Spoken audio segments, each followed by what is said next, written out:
Hi there everyone, my name is Mao, and in this video I'll try to explore the CLI or command line interface of FreePBX that is currently installed in my VirtualBox. Right, so first let's try to check if it is running, okay? And let's try to connect to it using PuTTY with an IP address 192.168.100.212. Then hit open. It will show up like this. You just need to log in, root, and the password. Right, so we're in. You can see here that there's an IP address of the FreePBX, and it's IPv6 address also, and the MAC address. And lastly, the interface, the Ethernet 0.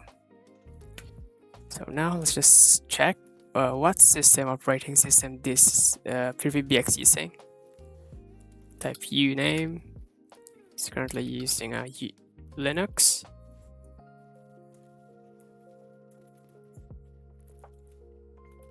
OS release to see the full details. Alright, it's currently using a CentOS or Sangoma Linux. We can try to check the internet if it is reachable by pinging the Google public DNS, and it's replying. We can also do a trace route.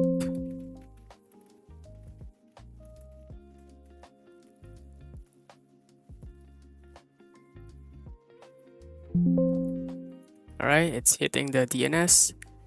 We can check the IP addresses by typing if or ifconfig or IP space A. It's currently set to 192.168.100.212 with the subnet mask /24. You can also use IPA, it's just the same thing. You can check the port.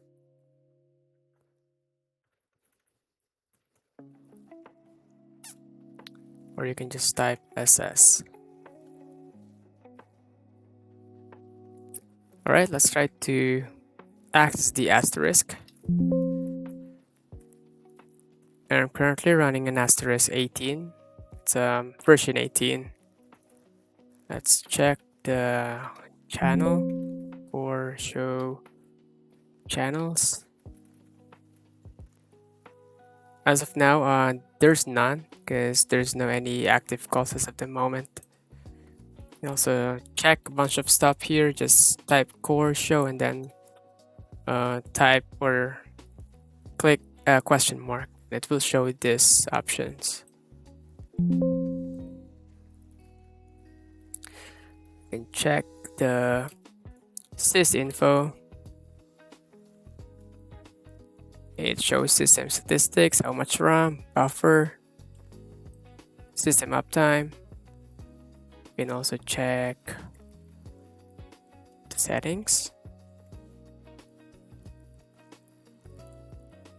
and the images, switches, and so on. It depends on you. It's up to you what you want to check. So now let's just try to check the PJ zip. Show endpoints. Alright, in this information you'll see that I currently have 4 extensions, 8001 up to 8004, and you will notice that there is one here that is currently available, and that belongs to my mobile phone. So let me just try to open in desktop.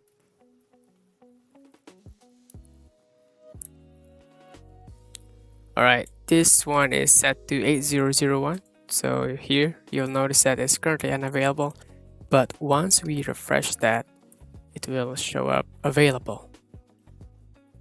So I already have 2 end devices that is currently up. Since they are both up, why don't we try to perform a test call? So I'm gonna try to contact this desktop using my mobile phone. I'm just typing in the 8 001, and it should ring. Alright, do you hear it? In this CLI, you can just ignore these notifications or warning errors. Let's answer that. Alright, so I'm currently calling using my mobile phone, so it seems to be good since I can establish a connection between the two. Let's just try to check the channels.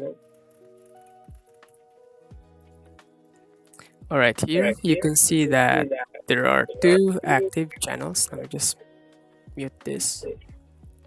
Alright, so there are 2 active channels, 1 active call which is between my mobile phone and my desktop. Just end this.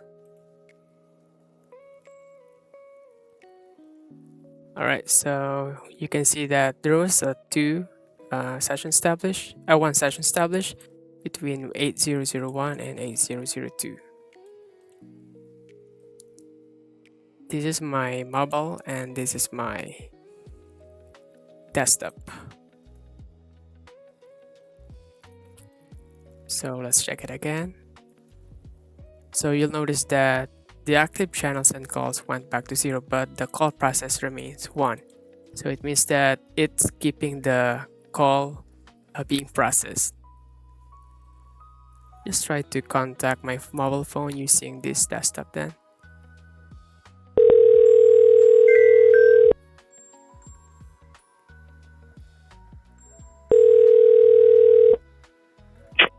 Hello? Alright, so I was able to pick up the call from my desktop. Alright, you can see here now that there are 2 calls processed. The call that I made from my mobile phone and the call that I made using the desktop. And it's still the same. 2 active channels and 1 active call. Gonna end this again. This should remain 2 call processed. Right.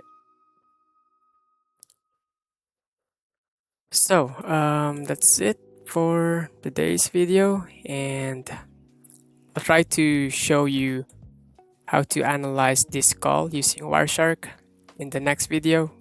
So you can just hit like, subscribe, or comment if you have suggestions. Right, so let me just shut this down now.